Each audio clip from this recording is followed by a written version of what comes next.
Okay, so here we are all set up to make a cut, and I'm going to be using the carriage on this. It'll self-feed. You notice that it's an unsupported cut, meaning there's no support on this end, so it's just this big monstrous chuck holding the stock in place. It does deflect a little bit, but for this procedure that I'm doing here, or this process that I'm doing here, ultimate accuracy is not really that important.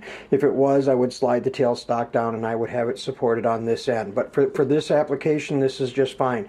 Now I will be taking a fairly heavy cut with this with a high-speed steel cutter. I'll be taking 30 thousandths off in a pass, and you're going to see when I fire it up, she's going to make a little noise because it's an interrupted cut. You could not do this with a carbide cutter. It would just shatter the carbide cutter, which is why I kind of like the high-speed steel. They're inexpensive and they allow me to do this type of a cut. So here we go. I'm going to fire her up and show you how she does. I'm going to engage the carriage. Alright, she's feeding. You're going to hear it in a minute here. Let's see if I can focus in on her.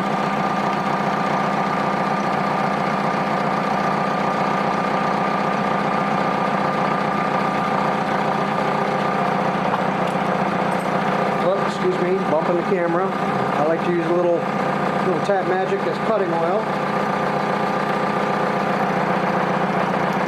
Fat head out of the way.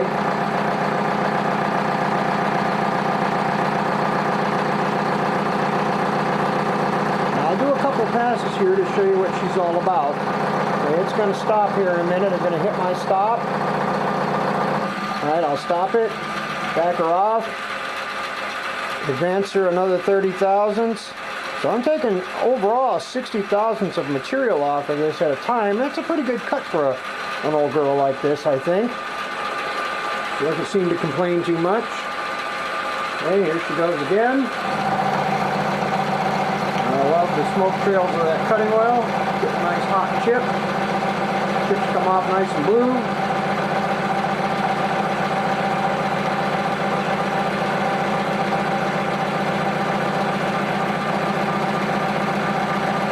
I'm going to shut this off, and I'm going to try to get this set up for the next pass for a shot from above.